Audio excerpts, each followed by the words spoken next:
오늘 마가복음 10장 46절로 끝절까지의 말씀을 통하여서 나를 불쌍히 여기소서라는 제목으로 강의에 이어가도록 하겠습니다. 오늘 본문에는 우리에게 아주 친숙한 한 이야기가 등장합니다. 바로 바디메오의 이야기이죠. 그는 소경이자 거지입니다. 그에 관한 이야기가 마가복음 지금 나누고 있는 본문뿐만 아니라 마태복음에서도 누가복음에서도 등장합니다. 각각의 이야기들은 서로 조금씩의 차이를 보이고 있습니다. 그러나 우리가 지난 시간에 우리가 복음서에서 이런 내용들을 자세히 보기보다는 비교하여 그 상황을 살펴보기보다는 각각의 이야기가 본문의 흐름 안에서 마태복음의 이야기는 그 마태복음의 흐름 안에서 또 오늘 마가복음의 이야기는 마가복음의 이 흐름 안에서 살펴보는 것이 좋겠다 말씀을 드렸습니다. 그 이유는 복음서마다 하나님이신 예수님을 소개하는 성경의 방식이 조금씩 차이를 보이기 때문에 그렇습니다. 그리고 이 네 권의 소개가 하나로 한 하나님을 조화롭게 소개하고 있다. 완벽하게 소개하고 있다. 그래서 그 주제의 흐름 안에서 초점을 맞추고자 이야기가 전개되고 있음을 우리가 알아야 한다라는 말씀을 드렸습니다. 자, 먼저 본문에 등장하는 이야기를 조금 살펴본 후에 이것이 마가복음 10장 안에서 11장과 9장의 그 중간 연결 부위 안에서 어떤 의미인가를 한번 살펴보도록 하겠습니다. 자, 바디메오는 디메오의 아들이라고 소개하고 있습니다. 이를 통해 적어도 그가 아버지가 있었음을 알 수 있습니다. 그러나 현재는 그는 거지로 소개되고 있습니다. 가족들이랑 사별을 했는지 이별을 했는지 혹은 가족들에게 버림을 받았는지 모르겠으나 지금은 홀로 있다라는 거예요. 다만 그의 이름을 마가복음에서만 밝히고 있다라는 것인데 이 대목에 대한 해석은 잠시 뒤로 미뤄두고 살펴보겠습니다. 자, 앞을 보지 못하는 자로 거지로 소개되고 있습니다. 이름과 그가 앞을 보지 못한다는 건 거지다라는 이 세 가지를 소개하고 있는데 원어에서 이 거지라는 그 단어는 반복하여 청하다라는 의미를 갖습니다. 그래서 우리말보다는 영어가 조금 더 원어에 가깝습니다. 영어에는 대부분 성경이 beggar라고 이렇게 기록하고 있거든요. 구걸하는 사람을 의미하는 거예요. 그래서 지속적으로 뭐 달라 이렇게 요청하는 거예요. 지속적으로 뭔가를 해달라 요청하는 거예요. 그래서 바디메오가 잘하는 것, 잘할 수 있는 유일한 것이 지금 이거라는 거예요. 뭐예요? 구걸하는 것, 누군가에게 요청하는 것이다 라고 본문은 소개하고 있습니다. 자, 어느 날 그에게 그동안 들어왔던 한 인물이 지나간다라는 소리를 그가 들었습니다. 그래서 그가 할 수 있는 유일한 것, 잘하는 그것을 합니다. 나를 불쌍히 여기소서라고. 이에 사람들이 꾸짖고 조용히 못해 어디서 거지가 나서기를 타박을 하죠. 바디메오가 굴하지 않습니다. 더 크게 구걸합니다. 다윗의 자손 예수여, 나사렛 예수여, 나를 불쌍히 여기소서라고. 이런 그의 행동은요 믿음이 아니라 삶입니다. 무슨 말씀이냐? 앞서 말씀드린 대로 이스라엘의 소경, 앞 못 보는 사람들은요 거지일 수밖에 없습니다. 굶어 죽지 않기 위해서 구걸해야만 했습니다. 그런데 문제는 소경에 대한 그들 이스라엘의 선입견이 좋지 못하다라는 거죠. 그들은 앞 못 보는 것을 날 때부터 앞 못 보는 자나 혹은 이후에 생활하다가 서서히 시력을 잃은 자거나 이 앞을 못 본다라는 것 자체를 신병으로 알고 있었습니다. 신이 주는 병으로 알고 있었단 말이에요. 그래서 하나님께 받은 형벌이다 라고 그들은 인식하고 있었기에 그래서 가족들이나 사람들에게 버림을 받고 있는 것입니다. 거지가 될 수밖에 없는 거예요. 그래서 앞서 디메오의 아들이라고 소개하고 있으나 이 바디메오는 어떤 상황인 거예요? 버림을 받았다라는 상황인 거죠. 그러니까 죽지 않고 살기 위해서는 구걸해야만 했습니다. 그것도 잘해야만 했습니다. 왜냐하면 그를 바라보는 이스라엘 백성들이 신을 좇지 못하기 때문에 좀 심하게 말해서 살아 뭐 하겠니? 하나님께 벌을 받은 자요. 뭐 이런 거죠. 구걸하는 그를 잘 대우해줄 사람이 없습니다. 불쌍히 여겨줄 사람이 없어요. 구박하고 때로는 매질당하기가 일쑤였겠죠. 그럼 그의 삶에서 지금 그의 행동은 예수의 이름을 부르고 나 좀 봐달라, 불쌍히 여겨달라 하는 그 행동은 믿음이 아니라 삶 자체야. 삶 자체. 삶의 일상을 반영하고 있는 것을 지금 기록하고 있는 거예요. 예수님께서 그를 만류하는 군중들을 물리시고 데려오라 하십니다. 부르셔서 그의 가장 큰 소망인지 무엇인지 아심에도 불구하고 그가 앞 못 보는 거지일 수밖에 없는 지금 그가 겪고 있는 그 아픔에 무엇인지 알매도 불구하고 그럼에도 불구하고 묻습니다. 뭐라고?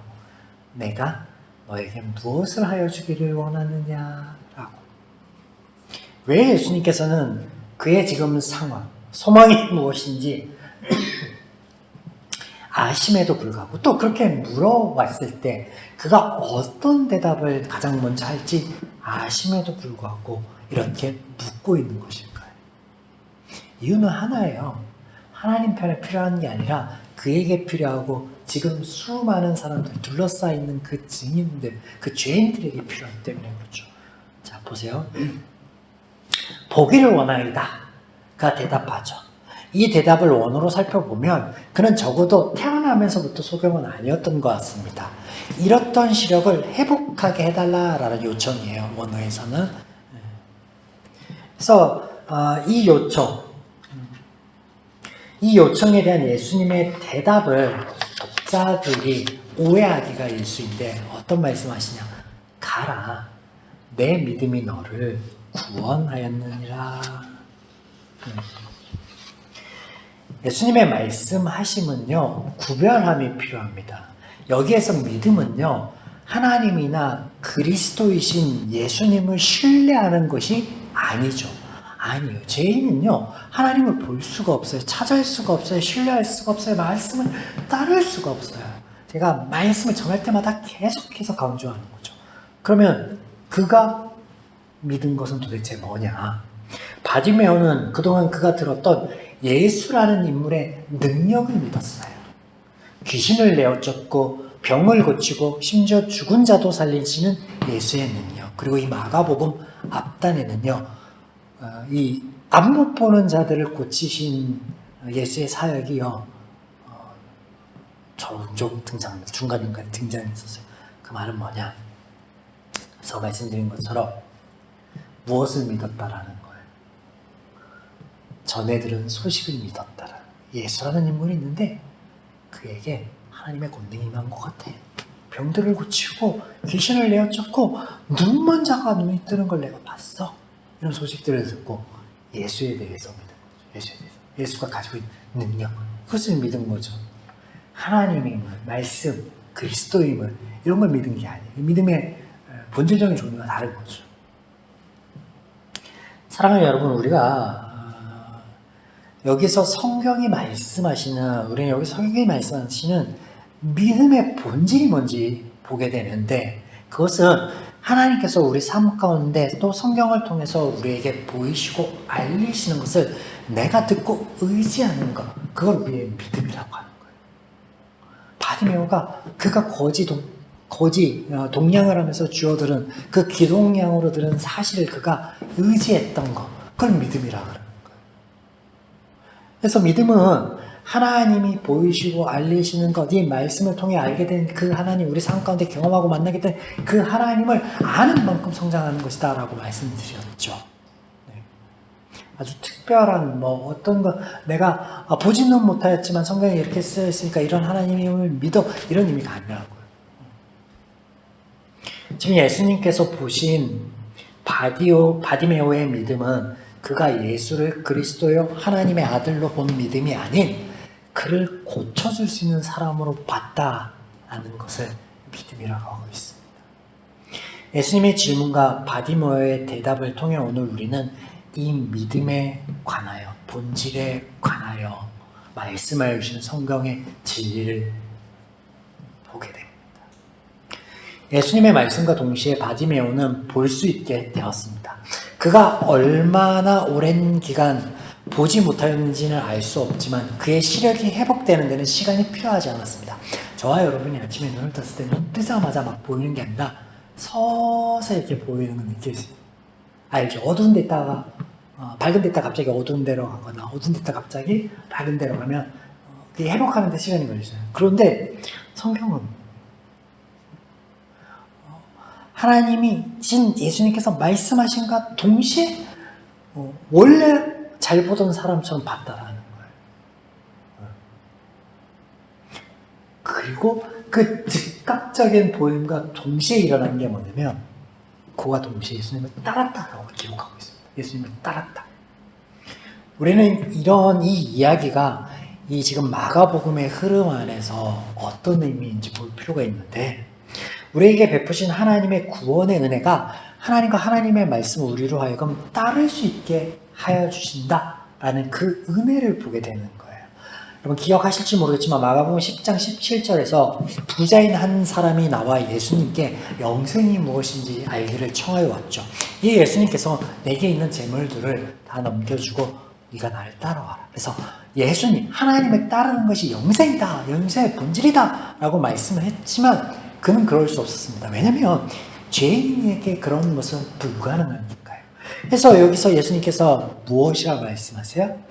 이것은 오직 하나님만이 하실 수 있는 하나님의 사역이다. 하나님의 구원 사역이고 하나님의 역사하심으로 인하여 은혜로 너희들이 받게 될 것이다 라는 것을 말씀해 주셨던 거 기억하시죠? 자, 그 산 증인이 지금 등장하고 있습니다. 누구예요? 바디메오. 그리고 10장의 말미 우리는 실제 2000년 전 그곳에 있었던 하나님의 구원의 역사를 보게 되는데 바디메오가 그죠. 바디메오. 더욱이 지금 예수님께서 예루살렘으로 올라가는 그 초입 지역인 여리고성에 들어와 많은 이들이 예수님을 보기 위해 모이고 있었으나 바로 직전에는 어떤 일이 있었냐. 예수님께서 예루살렘으로 거침없이 가는 그 발걸음에 걱정과 염려가 쌓여있던 많은 사람들이 예수님을 버리고 떠나버렸단 말이에요. 이것이 마가복음 10장 32절의 이하의 내용이었죠. 사람으로는 할 수 없는 것, 하나님으로는 가능한 것. 그것을 성경은 우리에게 보여주고 말씀해 주시는 거예요. 마지막으로 마가복음 10장 35절에는 너희가 행복한 삶을 살아갈 수 있는 방법은 권력을 갖는 게 아니야. 사람을 부릴 수 있는 능력을 갖는 게 아니야. 주권자가 되는 게 아니야. 뭐라고 말씀하셨어요? 섬김과 헌신이야 라고 말씀을 하셨으나 그들 죄인은 이 말씀을 지키지 못하기에 오늘 바디메오를 향하여 꾸짖고 예수님께서는 그를 소망을 들으심으로 이를 위해 오신 그리스도임을 다시금 보여주시는 거예요. 그러니까 죄인의 행동과 하나님께서 보이시는 모습이 이와 같이 다르다는